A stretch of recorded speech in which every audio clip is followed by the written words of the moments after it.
Assalamualaikum warahmatullahi wabarakatuh. Selamat siang dan selamat datang di wawancara kali ini dengan saya di sini sebagai panelis. Perkenalkan, nama saya Muhammad Zaki Ramadan dan juga narasumber saya bernama. Nama saya Yendi Apiansa. Hadirnya kita berdua di sini akan berbincang-bincang mengenai topik Maksud saya upaya penubasan pemberontakan oleh pemerintah Indonesia. Baik, kita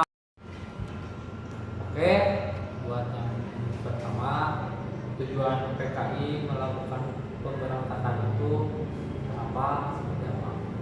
Ini membentuk negara Republik Indonesia Soviet menghentikan dasar negara Pancasila dengan komunisme, mengajak petani dan buruh untuk melakukan pemberontakan itu. Nah, ada ini sejarah pemberontakan PKI Madiun. Ini dijelaskan. PKI Madiun tidak terlepas dari jatuhnya kabinet Amir Saifuddin akibat kesepakatan perjanjian Repeal pada 1948. Dari perjanjian Repeal, wilayah Republik Indonesia yang diakui Belanda hanya di Yogyakarta, Jawa Tengah, dan Sumatera. Karena hal ini, kabinet Amir Saifuddin dilengsarkan dan digantikan Wakil Presiden Muhammad Hatta. Untuk yang kedua, latar belakang dari pemberontakan PKI 30 September 1965 itu. PKI ingin mengubah ideologi Pancasila menjadi negara komunis. PKI saat itu merupakan salah satu partai terbesar di Indonesia. Dengan menempati posisi keempat pada pemilu tahun 1955, posisi PKI semakin dengan gencar melakukan mobilisasi massa dan dukungan Soekarno itu. Jadi begitu? Iya, itu. Jadi yang ketiga saya ingin nanya lagi, tokoh yang terkait perjuangan mempertahankan integritas bangsa itu seperti apa dan kayak gimana? Ada Soekarno, presiden pertama Indonesia, dikenal sebagai Bapak Proklamator dan Bapak Bangsa. Yang kedua, ada Muhammad Hatta, wakil presiden pertama Indonesia, dikenal sebagai Bapak Koperasi dan Bapak Ekonomi di Indonesia. Yang ketiga, ada Jenderal Sudirman, Panglima Besar Tentara Nasional Indonesia TNI, dikenal sebagai pahlawan nasional dan Bapak Tentara Nasional Indonesia.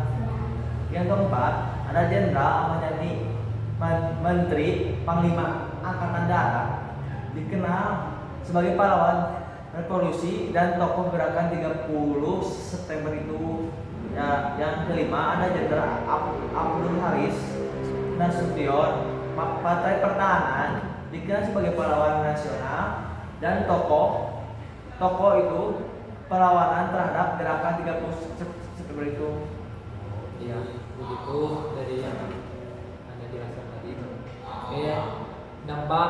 Dampak dari perjuangan mempertahankan integritas bangsa itu kayak gimana? Ini ada membangun rasa nasionalisme.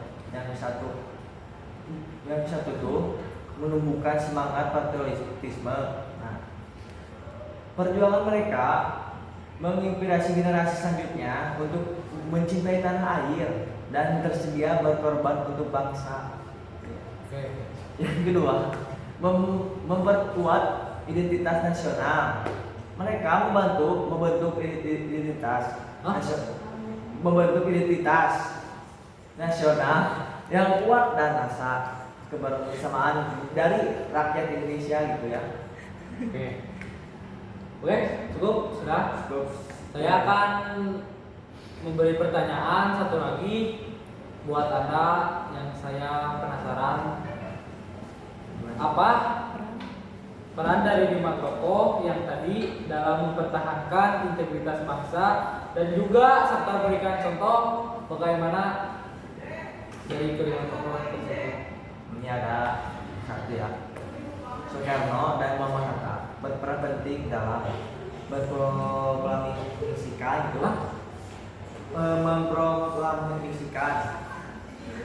kemerdekaan Indonesia dan membangun negara Indonesia.